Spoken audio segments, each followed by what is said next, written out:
Hi hello नमस्कार जय जगन्नाथ मु अनु आपण मानकु मोर अनुस ओडिया ट्यूटोरियल को स्वागत।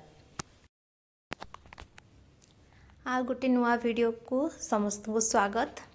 आज आमे आलोचना करबा यात्रा संगीत।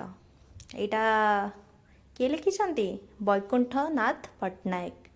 एटा +3 रे मध्य अछि, पीजी फर्स्ट ईयर रे मध्य ए कविताटी अछि। तो डेरी न करके वीडियोटी देखिबा।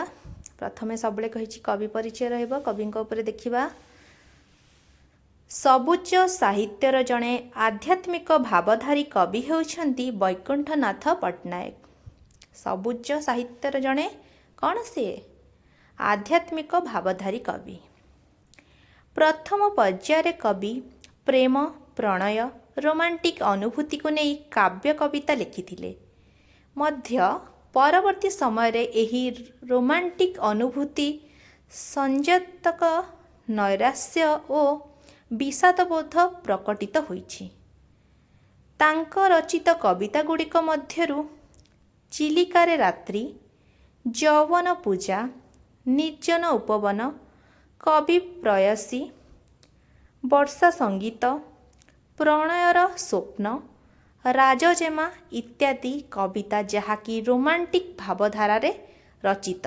तांकर कौन एटा ये सब कविता गुटा कौन रोमांटिक भावधारा रे ये सब रचना होइछि।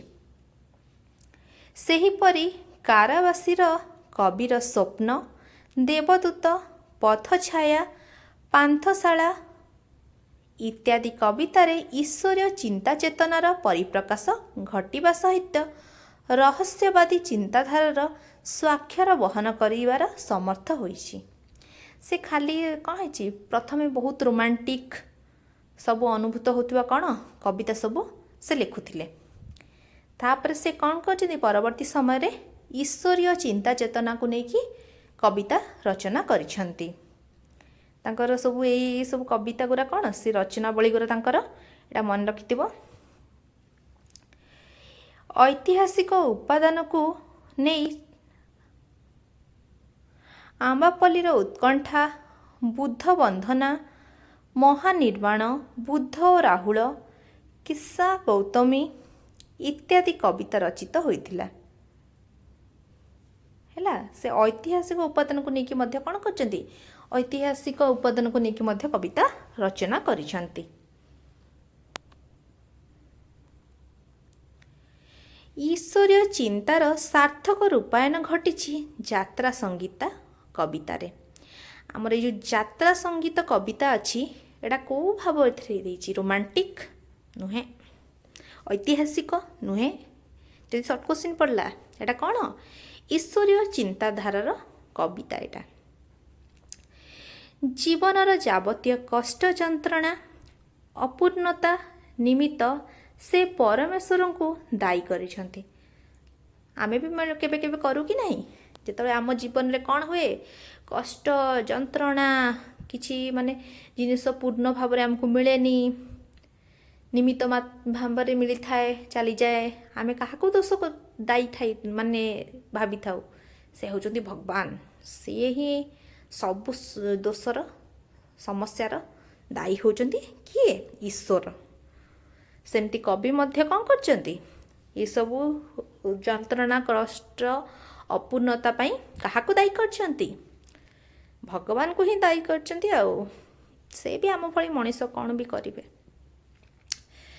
आलोच्य कवितारे कवि निजर जीवन यात्रार संगीत अति मनोज्ञ भाव रे उपस्थापन करिछंती। तांकर कौन करचंती जीवन यात्रार जतिक संगीत भाव रे से कौन करचंती मनोज्ञ भाव रे एगुरा उपस्थापना करचंती। एथि सहित मानव समाज को मध्य ईश्वरीय अनुचिंतारे उद्भूत हेवा पाई वार्ता प्रदान करचंती। आमे जेते निराशा हेले मध्य आमर शेष ठिकଣା कोठी से भगवान को पाखरे ही हेला। आमे जेते भगवान को दायी दोषी कले मध्य असुविधा समय रे तो निश्चय जाकि तांका पाखरे पहुँचीबा। आउ तापर नेक्स्ट देखिबा ईश्वरीय चेतना निकटरे कवि प्राण ପୂର୍ଣ୍ଣ ସମର୍ପିତ। କ'ଣ ହେଇଛି? ଈଶ୍ୱରୀଙ୍କ ଚେତନା ନିକଟରେ, ଭଗବାନଙ୍କ ଚେତନା ନିକଟରେ କବି ପ୍ରାଣ କ'ଣ କରୁଛି? ପୂର୍ଣ୍ଣ ନିଜକୁ ସମର୍ପିତ କରିଛନ୍ତି। ସଂସାର ହୋଇଛି ଅନିତ୍ୟ, ଜୀବନ ମଧ୍ୟ ସ୍ଥାୟୀ ନୁହେଁ। ଆମ ଜୀବନ କ'ଣ ସ୍ଥାୟୀ ନୁହେଁ? ଏହି ସତ୍ୟକୁ ଭଲ ଭାବେ ହୃଦୟଙ୍ଗମ କରିଥିଲେ ମଧ୍ୟ ସାଂସାରିକ ମୋହମାୟାରେ କବି ଛନ୍ଦି ହୋଇ ଈଶ୍ୱରଙ୍କୁ ଅନୁଭବକୁ ମନରୁ ଭୁଲି ଯାଇଛନ୍ତି। ଆମେ ବି ମଧ୍ୟ ଭୁଲି ଯାଇଥାଉ। ଯେତେବେଳେ ସଂସାର ମୋହରେ ପଡ଼ିଥାଉ, ଆମେ ବି କେତେବେଳେ ଯେତେବେଳେ ଏ ସଂସାରରେ ଜଞ୍ଜାଳରେ ପଶିଯାଇଥାଉ, ଭଗବାନଙ୍କୁ ଆମେ କେବେ କେବେ ଭୁଲି ବି ଯାଉଥାଉ କି ନାହିଁ। ମାତ୍ର ପରବର୍ତ୍ତୀ ମୁହୂର୍ତ୍ତରେ ପୁଣି ଭାବାନ୍ତର ଦେଖାଯାଇଛି। କବିଙ୍କ ମନରେ ଈଶ୍ୱର ବିଶ୍ୱାସ ପ୍ରତି ଏକ ଦୃଢ଼ ଧାରଣା ଜନ୍ମିଛି। ଈଶ୍ୱର ଯେ ସୃଷ୍ଟିର ନିୟାମକ ଓ ତାଙ୍କରି ଇଚ୍ଛାରେ ସଂସାର ପରିଚାଳିତ, ଏହା ଜାଣି ସୁଦ୍ଧା ଅଜ୍ଞାନ ଅନ୍ଧକାରରେ କବି ପଥହରା ହୋଇଛନ୍ତି। ଆମେ ଜାଣିଥାଉ ଭଗବାନ ହିଁ ଏ ସଂସାରକୁ ଚଳାଉଛନ୍ତି, କିନ୍ତୁ ଆମେ କେବେ କେବେ କ'ଣ ହେଇଥାଉ? ପଥହରା ହେଇ ଭୁଲ ବାଟରେ ଚାଲି ଯାଇଥାଉ। କବି ମନୁଷ୍ୟ ଜୀବନକୁ ପାତ୍ର, ନୌକା, ମାନସ ହଂସ, ମିଥ୍ୟା ଅବଲମ୍ବୀ, ବ୍ୟବସାୟୀ ଏବଂ ଥୁଣ୍ଟା ଗଛ ସହ ତୁଳନା କରିଛନ୍ତି। ଏଇଟା ତୁମକୁ ଯଦି କିଛି ସର୍ଟ କୋଶ୍ଚିନ୍ ପଚାରିଲା, କବି ମନୁଷ୍ୟକୁ କାହା କାହା ସହିତ ତୁଳନା କରିଛନ୍ତି?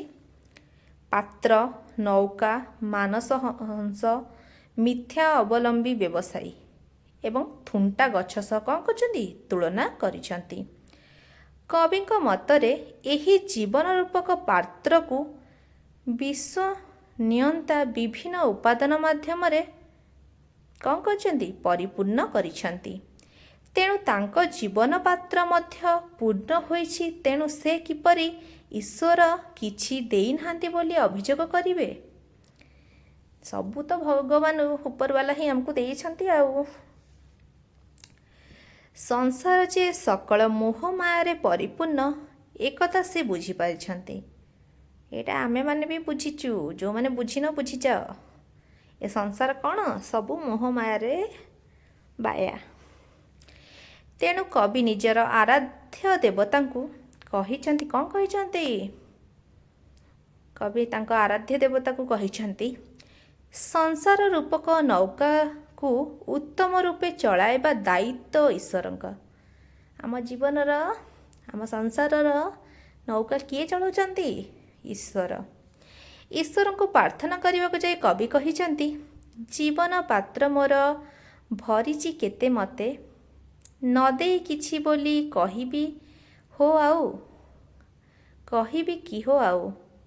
ଜୀବନ ପ୍ରିୟତମ ଭରିଛି ମୋ ଭରମ, ତରଣୀ ମୋର ତବ ସାଗରେ ବହିଯାଉ। କିଏ କହିଛନ୍ତି? କବି ଲେଖିଛନ୍ତି। କେତେ ସୁନ୍ଦର ଲେଖା ଲେଖିଛନ୍ତି ସେ। ଈଶ୍ୱରଙ୍କ ଇଚ୍ଛାରେ ମଣିଷର ସୃଷ୍ଟି ଓ ଲୀଳାଖେଳା ନିମିଷକ ମଧ୍ୟ ମାନବ ଏହି ଧାମରୁ ବିଦାୟ ନେଇଥାଏ। ଅମର ପଥର ଯାତ୍ରୀ ହୋଇଥାଏ। ସାଂସାରିକ ମୋହରେ ମୋହାବିଷ୍ଟ ହୋଇଥିବା ହେତୁ ମନରେ ପ୍ରଚଣ୍ଡ ଅଭିମାନ ଜାଗି ଉଠିଛି। କବିଙ୍କ ପରି ସଂସାରର ସମସ୍ତ ସାଧାରଣ ମଣିଷ ସାଂସାରିକ ମୋହମାୟାରେ ଲିପ୍ତ ରହି ଈଶ୍ୱରକୁ ଭୁଲି ଯାଆନ୍ତି। କହିଲି ପରା, ସାଂସାରିକ ମୋହରେ ରହିକି ଈଶ୍ୱରଙ୍କୁ ଆମେ ବି ମଧ୍ୟ କେବେ କେବେ ଭୁଲି ଯାଇଥାଉ।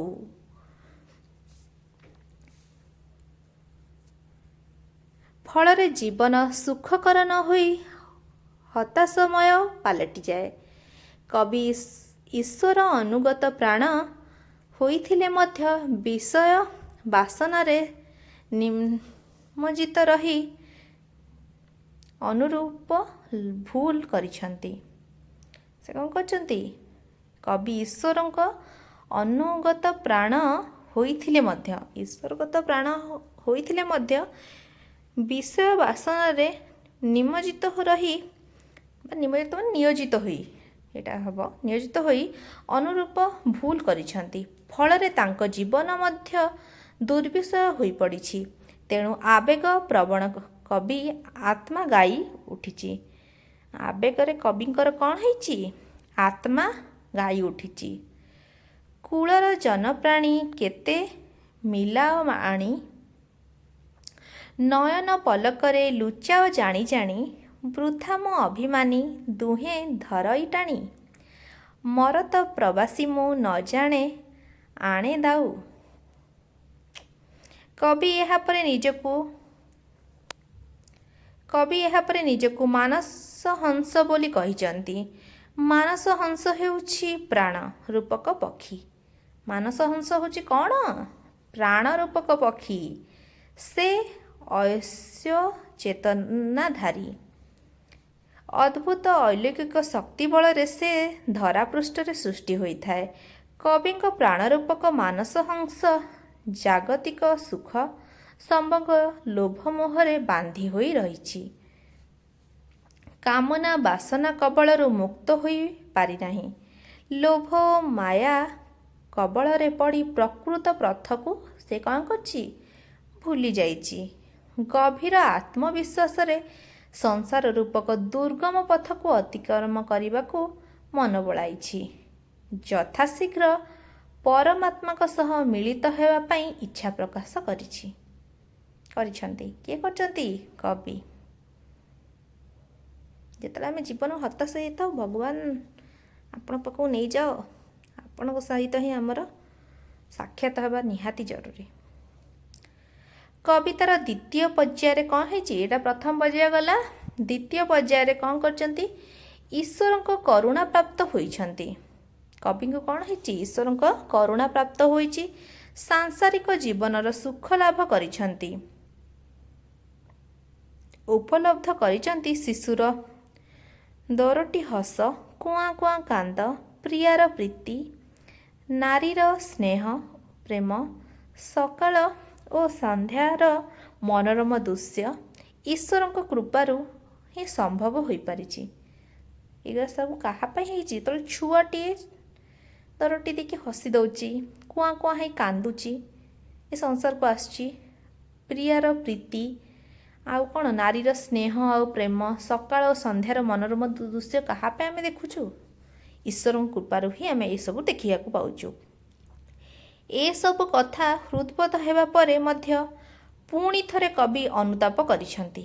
ଏସବୁ ସେ ହୃଦୟଙ୍ଗମ କଲା ପରେ ମଧ୍ୟ ପୁଣି ଅନୁତାପ କରିଛନ୍ତି। କାହିଁକି ଅନୁତାପ କରିଛନ୍ତି?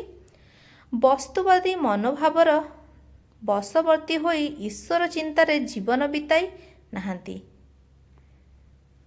ଏଇଥିପାଇଁ ସେ ଅନୁତାପ କରିଛନ୍ତି। ଜୀବନର ସୁନ୍ଦର ସମୟକୁ ବୃଥା ଅପଚୟ କରିଛନ୍ତି। ଯେତେବେଳେ ସୁନ୍ଦର ସମୟକୁ ଆମେ ବେଳେବେଳେ କ'ଣ କରୁ? ବୃଥାରେ ହିଁ ବ୍ୟୟ କରିଥାଉ। ଶାଶ୍ୱତ ଭାବନାରେ ନିଜକୁ ନିମଜ୍ଜିତ ନ ରଖି ଅହରହ ମିଥ୍ୟାରେ ବୁଡ଼ି ରହିଥିବା ବ୍ୟବସାୟୀ ପରି କବି ମଧ୍ୟ ମିଛ ମୋହମାୟାରେ ସଂସାର ମଧ୍ୟରେ ବୁଡ଼ି ରହିଛନ୍ତି। ସେଠି ଯେଉଁ ଫାଷ୍ଟ ଆମ ଥିଲା କି ନାହିଁ? ମିଥ୍ୟାରେ ବୁଡ଼ି ରହିଥିବା ବ୍ୟବସାୟୀ। ବ୍ୟବସାୟୀମାନେ କ'ଣ କରନ୍ତି? ମିଥ୍ୟା ଅପପ୍ରଚାର କରନ୍ତି।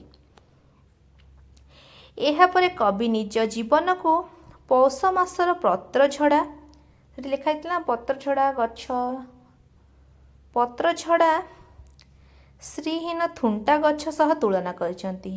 ଆମର କ'ଣ ହୁଏ? ପୌଷ ମାସରେ ଯେଉଁ ପତ୍ରଝଡ଼ା ହୁଏ, ଶ୍ରୀହୀନ ଥୁଣ୍ଟା ଗଛ ସହ ମଧ୍ୟ କ'ଣ କରିଛନ୍ତି? ନିଜକୁ ତୁଳନା କରିଛନ୍ତି। କାରଣ କବି ମଧ୍ୟ ଜୀବନର ଅନ୍ତିମ ସୋପାନରେ ଉପନୀତ। ସେ କ'ଣ କରିଛନ୍ତି? ସିଏ ମଧ୍ୟ ଜୀବନର ଅନ୍ତିମ ପର୍ଯ୍ୟାୟରେ ଆସିକି ପହଞ୍ଚିଛନ୍ତି। ଅତୀତର ଜୀବନର ଯୌବନରେ ସୌନ୍ଦର୍ଯ୍ୟ ଓ ମାଧୁର୍ଯ୍ୟ ଆଉ ନାହିଁ। ନିରାଶ ଓ ଦୁଃଖ ଯନ୍ତ୍ରଣାବୋଧର ଜୀବନର ମାଧୁର୍ଯ୍ୟକୁ ଛଡ଼ାଇ ନେଇଛି। ତେଣୁ ଜୀବନ ଆଜି ଏକ ଥୁଣ୍ଟା ଗଛରେ ପରିଣତ ହୋଇଯାଇଛି। ଥୁଣ୍ଟା ଗଛରେ ପୁଣି ଥରେ ପତ୍ର କଅଁଳିବା ପରି କବିଙ୍କ ଜୀବନରେ ପୁଣି ମଧ୍ୟ ନୂଆ ସମ୍ଭାବନା ଆସିଛି। ପରମାତ୍ମାକୁ ଅନ୍ତରରେ ଅନୁଭବ କରିଛନ୍ତି କବି। ତେଣୁ ତାଙ୍କ ଅନ୍ତରରେ ପୁଣି ଥରେ ଆଶାବାଦ ଜାଗ୍ରତ ହୋଇଛି। କବି ଈଶ୍ୱରଙ୍କ ଆଗମନକୁ ବାର୍ତ୍ତାକୁ ଉପଲବ୍ଧ କରିପାରିଛନ୍ତି। ସାରା ସଂସାରର ସ୍ରଷ୍ଟା ଈଶ୍ୱର ଏବଂ ଜୀବ ମଧ୍ୟ ଈଶ୍ୱରଙ୍କର ହିଁ ସୃଷ୍ଟି। ଆମେ ମଧ୍ୟ ଜୀବ ଜଗତ ସବୁ ତ ଈଶ୍ୱରଙ୍କର ସୃଷ୍ଟି। ଆଉ ଜୀବନର ନେଣ ଦେଣ ମଧ୍ୟ ତାଙ୍କରି ସୃଷ୍ଟି। ସେ ମହାଦାନୀ। ତେଣୁ ଏ ପାପପୂର୍ଣ୍ଣ ସଂସାରର ପରିତ୍ୟାଗ କରି ସେ ଅମୃତ ରାଜ୍ୟର ଯାତ୍ରୀ ହେବାକୁ ଇଚ୍ଛା ପ୍ରକାଶ କରିଛନ୍ତି। ସେ ଜାଣନ୍ତି ପରମାତ୍ମାଙ୍କ ବାସସ୍ଥଳୀ ହେଉଛି ନିତ୍ୟ ବୃନ୍ଦାବନ। ଏଠାରେ ନିତ୍ୟ ଲୀଳାଖେଳା ଚାଲିଛି। ନିତ୍ୟ ବୃନ୍ଦାବନର ରାସଲୀଳାକୁ ଅର୍ଥାତ୍ ଲୀଳାର ମଧୁମୟ ମୁହୂର୍ତ୍ତକୁ ଉପଭୋଗ କରିବାକୁ ସେ ଚାହିଁଛନ୍ତି। କବିଙ୍କ ତନ୍ମୟ ହୃଦୟ ଗାଇ ଉଠିଛି, ଚାଲରେ ଚାଲ ମନ ନିତ୍ୟ ବୃନ୍ଦାବନ, ଦେଖିବୁ ପ୍ରିୟ ରାସ ଅଦ୍ୱୟରେ ଖୋଲ କରେ। ଅଦ୍ୱର ପଥେ ଆଜି ମିଳନ ତାର ସାଥେ, ବିଜୟ ରଥେ ତାର ଜୀବନ ଆଲୋକରେ। କବିତାର ଶେଷ ଅଂଶରେ ପୁଣି କ'ଣ କହିଛନ୍ତି କବି? ଶେଷର ପଂକ୍ତିଟିଏ ରହିଛି, ଧନ୍ୟ ହେବୁ ଆଜି ପୁଣ୍ୟ ଦରଶନେ, କ୍ଷୁର୍ଣ୍ଣ ସବୁ ପାପ ଦୁଷ୍ଟ ତୀର ରାହୁ, ଜୀବନ ଦେବତା ମୋ ଜୀବନ ପଥ ବିଜେ, ତରଣୀ ମୋର ତାର ସାଗର ବହିଯାଉ। ପରିଶେଷରେ କବିଙ୍କ ହୃଦୟଙ୍ଗମ ହୋଇଛି। ଶେଷରେ କ'ଣ ସେ ହୃଦୟଙ୍ଗମ କରିଛନ୍ତି? ଯେ ଯଦି ଦୃଢ଼ ଚିତ୍ତରେ ପରମାତ୍ମାକୁ ଆକୁଳ ପ୍ରାର୍ଥନା କରିବେ, ତାହେଲେ ତାଙ୍କ ଜୀବନ ଧନ୍ୟ ହୋଇଯିବ, ଜୀବନର ସବୁ ଆକାଂକ୍ଷା ପୂରଣ ହୋଇଯିବ ଓ ହତାଶ ବୋଧ କ'ଣ ହେବ? ଦୂରେଇ ଯିବ। ଭିଡ଼ିଓଟି ଭଲ ଲାଗିଥିଲେ ଲାଇକ୍ ସେୟାର ସବସ୍କ୍ରାଇବ୍ କରିବେ। ଆଗକୁ କେଉଁ ନେକ୍ସଟ ଭିଡ଼ିଓ ମୁଁ ଆଣିବି ତାହା ମଧ୍ୟ କମେଣ୍ଟ ମାଧ୍ୟମରେ ଜଣାଇବେ। ଆଜି ପାଇଁ ଏତିକି, ଧନ୍ୟବାଦ।